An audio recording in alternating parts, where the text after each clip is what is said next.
Screen पर चल रही तस्वीर में आपको एक शादी का जोड़ा दिखाई दे रहा होगा। दूल्हे का नाम है सूरज शिवन्ना और लड़की का नाम है गनवी। दोनों बेंगलुरु के रहने वाले हैं और रईस परिवार से ताल्लुक रखते हैं।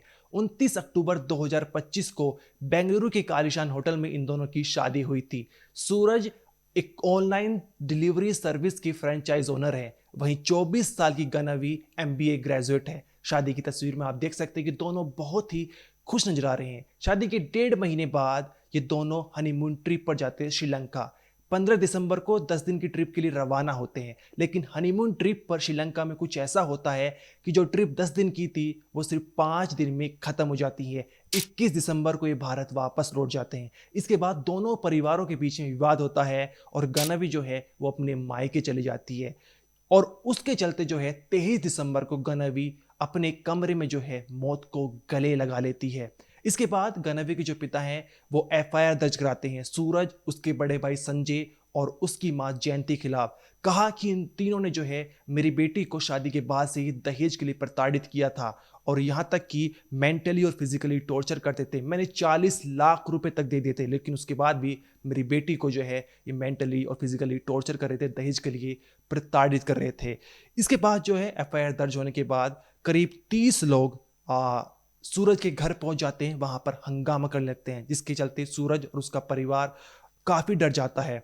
और 25 दिसंबर को सूरज, उसका बड़ा भाई संजय और उसकी मां जयंती जो है बेंगलुरु से हैदराबाद होते हुए महाराष्ट्र के नागपुर में पहुंच जाते हैं। 26 दिसंबर रात 9:30 बजे ये तीनों जो है रॉयल विला होटल में चेक इन करते हैं। यहाँ पर 2 रूम किराए पर लेते हैं और वहां पर रुक जाते हैं। लेकिन 26 दिसंबर को रात 12:30 बजे जिस होटल के रूम में सूरज रुका हुआ था वहां से एक ऐसी खबर आती है जिसके चलते पूरा जो है कोहराम मच जाता है। सूरज भी जो है अपनी बीवी के बाद मौत को गले लगा लेता है। अब यहाँ पर जब उसकी माँ जयंती देखती है कि उसके बेटे ने मौत को गले लगा लिया तो वो चीखने लगती, चिल्लाने लगती है। वहां पर बहुत सारे लोग इकट्ठा होते हैं, लेकिन उससे पहले वो भी अपनी जान देने की कोशिश करती है, लेकिन उसे किसी तरह बचा लिया जाता है क्योंकि लोग बहुत ज्यादा इकट्ठा हो चुके थे। इसके बाद जो है जो बड़ा भाई था संजय वो पुलिस को इन्फॉर्म करता है और सूरज को जो है वो एम्स हॉस्पिटल में ले जाया जाता है। वहां पर इलाज के दौरान उसकी मौत हो गई थी, लेकिन जयंती जो है उसकी माँ वो बच गई थी।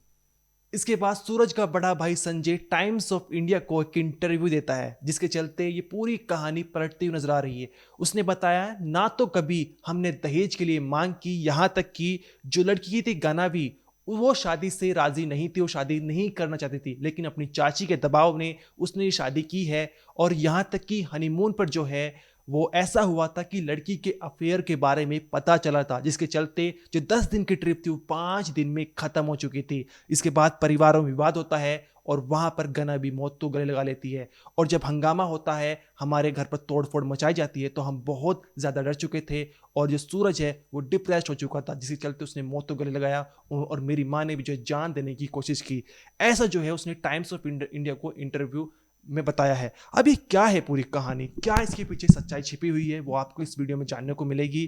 क्या कुछ जो है गनावी के पिता ने एफआईआर में दर्ज कराया था वो हम आपको बताएंगे, और फिर सूरज के भाई संजय ने टाइम्स ऑफ इंडिया को क्या बताया वो भी हम आपको डिटेल में बताएंगे। तो वीडियो के आखिर तक बनी रहिए। नमस्कार, मेरा नाम अनिरुद्ध पवार, आप देख रहे हैं क्राइम तक। यहाँ पर हम आपको बता दें कि दोनों ही परिवार रईस परिवार है और 29 अक्टूबर को इन दोनों की शादी बेंगलुरु के एक आलिशान होटल में हुई थी।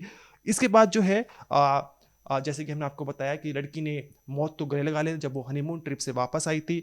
तो यहाँ पर एफआईआर दर्ज कराई थी गनावी के पिता ने। उन्होंने बताया था कि मेरी बेटी को फिजिकली और मेंटली टॉर्चर किया जा रहा है, और साथ ही उन्होंने बताया कि 3 लोग, सूरज पति और सूरज का बड़ा भाई संजय और जयंती के खिलाफ ये एफआईआर दर्ज कराई थी।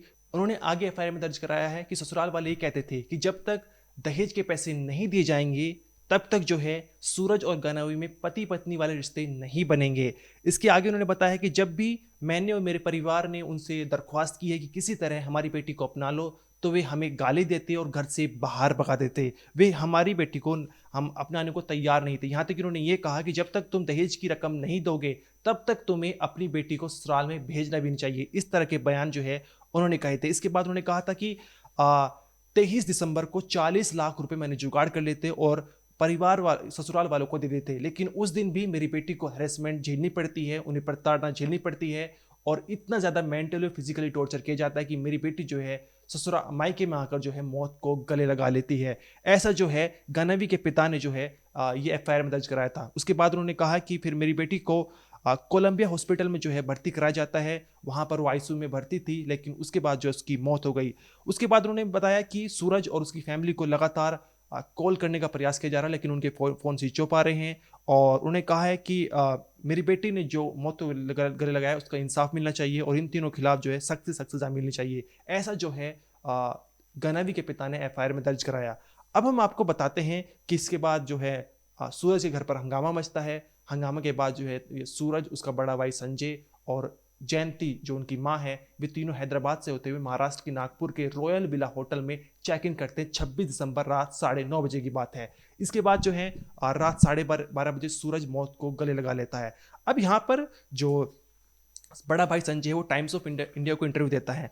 वहाँ पर वो बताता है कि 30 साल का जो सूरज है वो बहुत ही अच्छा लड़का है और वो बहुत ज़्यादा परेशान हो चुका था। उसे समझ नहीं आ रहा था कि आखिर उनके परिवार के ऊपर दहेज का आरोप क्यों लग रहा है, जिसमें उनकी कोई गलती तो है भी नहीं। वे 1000 किलोमीटर करके जो है किसी तरह से बच बचाकर नागपुर पहुंचे, यहाँ पर चेक इन किया था और वहाँ पर उनके भाई ने मौत को गले लगा लिया है। उनको जानकारी ली तो उन्होंने बताया कि 1.5 महीने पहले सूरज की शादी हुई थी और उसकी बीवी ने 2 दिन पहले ही सुसाइड कर लिया है।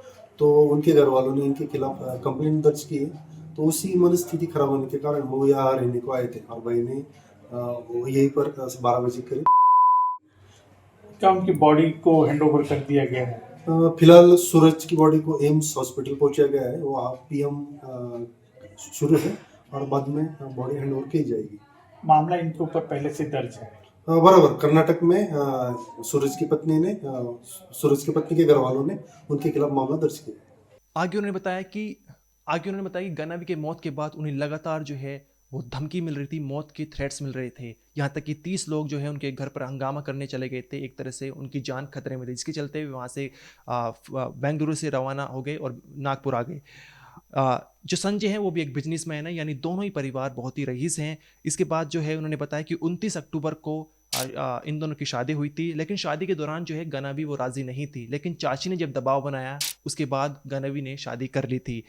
1.5 महीने बाद 15 दिसंबर को ये दोनों हनीमून पर जाते हैं 10 दिन की ट्रिप के लिए श्रीलंका। लेकिन वहाँ पर कुछ ऐसा होता है, उसने बताया कि वहाँ पर लड़की के अफेयर के बारे में खबरें सामने आ चुकी थी, पता चल चुका था, जिसके चलते जो 10 दिन की ट्रिप थी वो 5 दिन में ख़त्म हो चुकी और 21 दिसंबर को ये वापस घर आ चुके थे। इसके बाद दोनों परिवारों में विवाद होता है, यहाँ तक कि परिवार वालों को समझाया जाता है, लेकिन ये जो मामला अब सूरत तक नहीं पहुंच पा रहा था। इसके बाद गनावी अपने मायके पहुंच चुकी थी और फिर जो है उन्होंने बताया कि गनावी ने मौत को गले लगा लिया है। साथ ही भाई संजय ने बताया कि हमें आश्चर्य है कि गनावी के परिवार ने दहेज का आरोप क्यों लगाया, हमने तो शादी का खर्च भी खुद उठाया था। इसी बात से मेरा भाई सूरज परेशान चल रहा था और उसने मौत को गले लगा लिया है। अभी सूरज की जो पोस्टमार्टम रिपोर्ट है वो आनी बाकी है। इस मामले में हम बेंगलुरु पुलिस से यही दरख्वास्त करते हैं कि इस मामले की अच्छे से जाँच होनी चाहिए कि क्या इस मामले में सूरज का परिवार दोषी है, क्या उन्होंने दहेज की मांग की थी या फिर नहीं की थी। अगर की थी तो उनके खिलाफ कार्रवाई होनी चाहिए, अगर नहीं की थी तो वे निर्दोष हैं और गनावी की मौत से उनका कुछ लेना देना नहीं है। अब गनावी की मौत किस वजह से हुई थी, गनावी ने इतना बड़ा कदम क्यों उठाया, क्या वो परिवार वालों से डरी हुई थी, अगर उसके अफेयर के बारे में पता चल चुका था इससे वो परेशान थी, ये भी जांच का विषय बना हुआ है। इस मामले में जो भी कहना है आपका कमेंट सेक्शन में जरूर बताइए और जो भी अपडेट आएगी हम आपको जरूर बताएंगे। इस वीडियो में तो नहीं, आप देखते रहिए क्राइम तक।